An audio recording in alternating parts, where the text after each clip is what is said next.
Oi, pessoal! Bem-vindos a mais um episódio do canal Impulso. A entrevistada de hoje é Janine Rodrigues. Janine é uma autora referência na abordagem da cultura negra na literatura infantil. A Piraporeando oferece cursos, vende livros e promove projetos que ensinam sobre uma educação antirracista, anti-bullying e sem preconceitos. Ao longo da entrevista, Janine vai nos contar por que decidiu empreender, quais os maiores desafios da empresa e como está sendo o crescimento e perspectivas para 2021. Não esqueça de nos seguir no Spotify, no YouTube e no Instagram @BEImpulso. Vamos lá?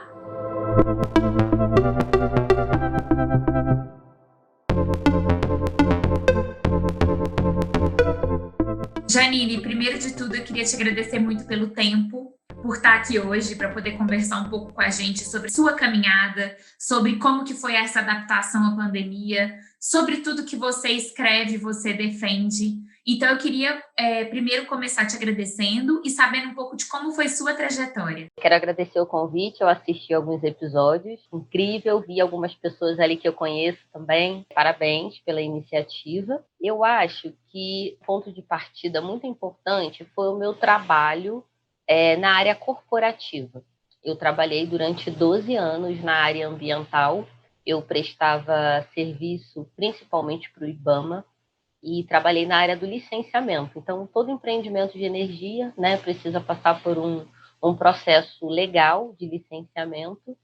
E eu trabalhei em linhas de transmissão, hidrelétrica, principalmente parques eólicos. Eu era gerente de projeto, amava o meu trabalho, adorava tudo que eu fazia. Numa das empresas que eu passei mais tempo, que inclusive foi a última empresa que eu trabalhei nessa área, eu me sentia em casa, mas eu sempre tive ali aquela coceirinha do sonho, né, ou das memórias de infância. Sempre adorei escrever, contar histórias, de me relacionar aí com tudo que se refere à infância, né? Sempre gostei muito dessa temática da infância e da diversidade também. A diversidade, ela se fez presente na minha vida, acho que muito por conta da minha própria família, que é uma família muito da oralidade, das lendas e tudo mais. E aí, dentro do meu trabalho no licenciamento, a gente tinha uma questão. O conteúdo do licenciamento ele é muito técnico, só que ele precisa ser entendido pela comunidade local onde esse empreendimento vai se estabelecer. O que eu comecei a fazer? Pegar o conteúdo técnico e criar historinhas literárias com esse conteúdo, para que a comunidade local, não é que ela não entendia o conteúdo técnico, porque senão parece que a comunidade local não é inteligente, e isso às vezes é colocado assim, ai, nossa, tem que falar de um jeito que eles entendam. Não é nesse sentido pejorativo, mas sim no prazer da leitura, porque é muito difícil a gente ler com atenção um conteúdo que está chato, que está desinteressante. E esse conteúdo, principalmente, ele vai também para a escola, né? As escolas ali daquela comunidade recebem também esse conteúdo. Então eu pegava, transformava em histórias literárias, esse conteúdo ia para a associação de moradores, para a escola, e eu comecei a resgatar uma coisa que eu amava muito, que era escrever e me relacionar com a infância e com a diversidade. E por que diversidade? Eu viajei o Brasil praticamente todo, só tem 3 estados do Brasil que eu não conheço, por enquanto, mas tive um olhar da diversidade cultural, regional também, muito por conta do meu trabalho. Em 2013, eu publiquei uma das minhas histórias que eu escrevi quando eu era criança, que é No Reino de Pirapora. É uma história que eu escrevi inspirada numa amiga de infância. Essa minha amiga, ela tinha uma doença, ela não podia ficar no sol e ela era muito, muito, muito agressiva. Era uma pessoa muito solitária e a forma que ela tinha de colocar essa tristeza para fora era sendo agressiva. E aí, num dos meus aniversários, eu resolvi comemorar de noite. E aí ela foi, eu a convidei, ela foi, e foi ali um primeiro encontro entre a nossa turma de escola, num momento de muita confraternização. Então eu escrevi essa história, né, para contar um pouco sobre a história dessa minha amiga de infância. E essa história fala sobre bullying, mas não de quem sofre bullying, mas também de quem pratica, porque quem pratica também sofre bullying. E aí foi onde, em 2013, eu acho que tudo começou, porque esse livro foi lançado, ele foi para muitas escolas, Eu não esperava. 2013 era uma época que o Brasil estava falando muito sobre bullying, até aquele programa lá do Serginho Grossman, né? Ele falava muito sobre esse tema. E aí começou esse livro a circular em muitas escolas. Eu comecei a ser convidada, comecei a ir nas escolas fazer um trabalho de conversa com os estudantes, e aí nasceu a Piraporiando, que nasceu primeiro com os projetos focados em diversidade, principalmente educação antirracista, anti-bullying e anti-preconceito. E eu continuei nessa empresa que eu trabalhava. Em 2015, a coisa cresceu, não deu para eu conciliar mais, e com o coração apertado, eu pedi demissão. Foi uma coisa que pegou meus amigos e, de certa forma, até a minha família de surpresa, porque geralmente as pessoas mudam de trabalho porque ou não gostam do que estão fazendo, ou acham que não estão ganhando bem. Eu estava bem, eu gostava do que eu fazia, eu tinha um bom cargo, eu tinha um bom salário, mas eu falei, eu quero escrever. Né? E eu me sinto muito feliz por ter tido a oportunidade e a educação que eu tive para ter a oportunidade de aproveitar a oportunidade, né? Porque a gente sabe que a sociedade não proporciona essa oportunidade para todas as pessoas, principalmente eu, enquanto uma mulher negra, né? Poder dizer que eu estudei, me formei, trabalhei na área que eu me formei, num bom emprego, tive um reconhecimento do meu trabalho durante, né, toda a trajetória, e ainda assim eu quis fazer o que eu mais amo, que é literatura infanto-juvenil, educação e infância. Mas foi assim que a Piraporiando nasceu. A gente trabalha hoje principalmente com escolas, e o nosso foco é a educação para a diversidade, é a educação que emancipa, é a educação que promove equidade, né? Uma educação que se diz de qualidade, que não promove um impacto de equidade na sociedade, não é uma educação de qualidade, né? Não é educação, é qualquer outra coisa. E é nisso que a gente acredita. Muito legal. Como é que foi a história da Piraporiando nesses últimos 7 anos? Como cresceu a relevância desse tipo de tema no Brasil? A gente tem visto uma crescente, principalmente nos 2 últimos anos, né? Eu acho que, como o mundo está vivendo uma intolerância muito grande, mas não é que ele esteja vivendo uma intolerância muito grande de uma hora para outra, mas essas intolerâncias, elas agora elas estão sendo percebidas, né? Elas estão sendo verbalizadas. Tem muita coisa vindo à tona. Eu tenho alguns amigos, né, e até também pessoas da minha família, que às vezes falam assim, nossa, não sabia que esse tipo de coisa ainda existia, nossa, eu não tinha noção que era assim. Mas talvez essas pessoas não tivessem noção porque não sofriam na pele essas violências, né? Porque não se davam conta. Então, o racismo sempre foi um problema extremamente violento, extremamente problemático, né? Assim como o machismo, a violência contra a mulher, a homofobia, o bullying. Esses problemas, eles são muito arraigados na nossa sociedade. Agora, existe o fato de que essas pessoas, os racistas, os misóginos, os homofóbicos, eles se sentem empoderados, né? Eles se sentem com representatividade e no direito de colocar as suas violências como se isso fosse um direito deles, né? Agredir o outro, né? Enfim. Então, isso vem à tona, isso vem para fora. De certa forma, é bom, porque o que vem para fora é mais facilmente combatido. A gente consegue, né? Claro, a partir de questões jurídicas, legais. Os movimentos sociais no Brasil são fundamentais nesse sentido, os movimentos educativos também.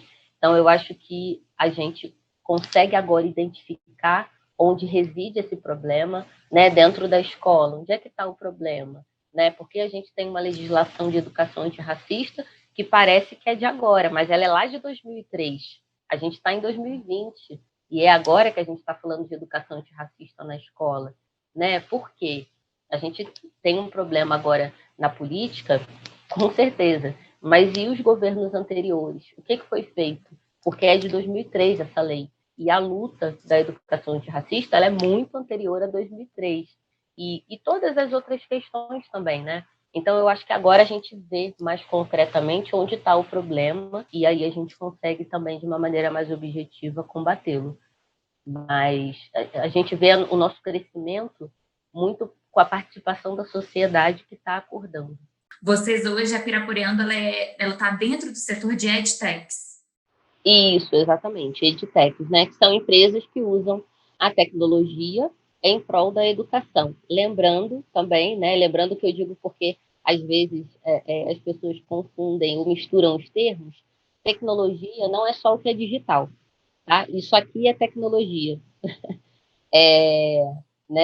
O nosso corpo está cheio de tecnologia, né? A capacidade de pegar alguma coisa, esse livro impresso é tecnologia. Então, a tecnologia ela está dentro e fora do digital. Edtech são empresas que usam a tecnologia em prol da educação. Como que para Piraporeando foi esse período de pandemia? Foi esses últimos 10 meses? O que mudou assim em relação à empresa, a forma como vocês estão presentes? Como que foi essa adaptação? A gente amadureceu muito, né? A gente aprendeu muito, a gente teve que se reinventar em algumas coisas, a gente teve que manter o nosso posicionamento em algumas outras questões. Então, foi um equilíbrio entre qual é o nosso propósito e o que a gente quer com o nosso trabalho e o que a gente consegue agregar, flexibilizar e quais são as questões inegociáveis, né? Porque, por exemplo, 2020 foi o ano dos eventos online. Foi ruim porque presencialmente a gente tem muita troca, é muito gostoso. Por outro lado, o evento online, ele chegou para mais pessoas. Às vezes, uma pessoa que não podia pagar um ingresso ou que não podia estar presencialmente por uma questão de logística, ela pôde participar de um evento online. Então, o público, né, eu participei de muitos eventos na área da educação que foram online e o público foi, assim, 4, 5, 20 vezes maior, assim, uma coisa incrível. E isso é muito bom. Agora, a gente também começou a notar, por exemplo, a não diversidade nesses eventos. A gente vai falar sobre o futuro da educação. Quem está falando, quem são os protagonistas nessa fala? Qual é a diversidade dessa fala? Quase nenhuma. E isso começou a ser notado por mais pessoas. Então, onde estão as mulheres que falam sobre educação? Onde estão as pessoas negras que falam sobre educação? Onde estão as pessoas que têm algum tipo de deficiência que falam sobre educação inclusiva? Porque muitas vezes o protagonismo dessas falas são roubados, né? Essas pessoas, elas são objeto de estudo, vou chamar assim, mas elas não estão protagonizando na hora da fala. E aí, a gente, por exemplo, disse não para alguns convites. Eu queria estar lá? Sim, mas a gente entendeu que, estrategicamente, o fato da gente estar lá participando seria puramente uma vitrine. E isso eu acho que é muito importante, a gente não se deixar levar, sabe? Não ser gado, como muitas vezes a gente ouve. Né? A gente precisa focar e entender qual é o propósito. É o marketing da educação? É o marketing da diversidade? É o marketing do ser plural ou é de verdade? E não que ser de verdade tem que ser perfeito, porque existe muito erro. Quando a gente fala do preconceito, né, da discriminação, do racismo, a gente precisa lembrar que fomos educados, fomos formados numa sociedade cheia de preconceitos, cheia de discriminação, de racismo e tudo mais. Então, é difícil acertar logo de cara, mas tem que ter propósito. Nem que a pessoa ou a instituição diga, olha, a gente quer fazer direito, mas a gente não sabe por onde começar. Janine, qual que foi alguns dos prêmios que vocês já ganharam, que eu vi que vocês têm alguns? Nós ganhamos o prêmio Criança da Fundação Abrinq, e a Fundação Abrinq é uma fundação extremamente importante, né? Que tem ali como foco do trabalho a infância, a educação na infância, o bem-estar da infância. Então, esse prêmio ele foi muito significativo. A gente recebeu o selo do Instituto ProLivro, que é um selo que é dado para as instituições que incentivam a leitura e que tem a leitura como um elemento fundamental da cultura e da educação. E foi muito emocionante porque quem apresentou o prêmio foi o Maurício de Souza. Então, imagina, né? Para mim, né, que escreve, né, que sou apaixonada por literatura infanto-juvenil, receber um prêmio e ter ali apresentando o prêmio Maurício de Souza foi incrível. A gente também recebeu a chancela da Fundação Palmares em 2018, e é uma chancela que também para a gente foi muito importante, porque é um reconhecimento da importância do nosso trabalho para a educação antirracista. A gente recebeu também um selo de uma das 10 edtechs mais importantes do Brasil.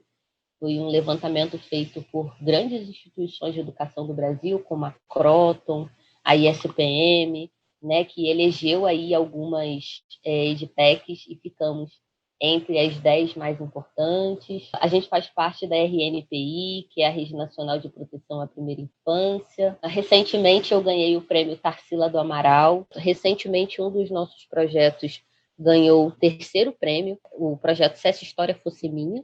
É um trabalho de releitura das nossas histórias, onde as crianças elas propõem um novo final, elas se colocam na história e aí colocam também as suas opiniões e como elas entendem aquela temática.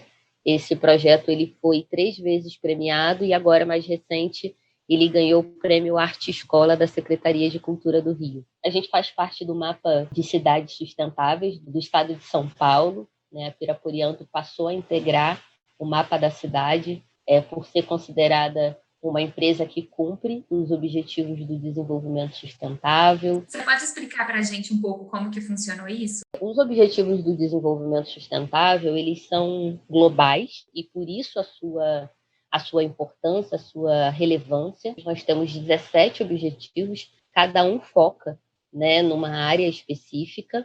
Ter um trabalho, ter um negócio que atenda os objetivos é um reconhecimento bacana, porque significa que todas as áreas, né, toda a sua cadeia ali de atividades, de alguma forma vai de encontro a esse objetivo.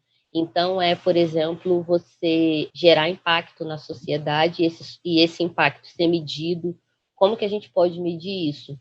De uma forma quantitativa, quantas crianças já leram os nossos livros, quantas escolas participaram dos nossos projetos, quanto esses educadores acreditam e avaliam que o nosso trabalho reduziu a prática do bullying, do racismo na escola. É a gente também cumprir todas as legislações em relação à legislação trabalhista, legislação administrativa, contábil, financeira, fazer tudo como deveria para que você atenda os ODS. E aí, 2 instituições de São Paulo se organizaram para mapear empresas que atendam as ODS e elas colocam essa empresa no mapa da cidade, dizendo, olha, essa empresa cumpre todos os objetivos do desenvolvimento sustentável.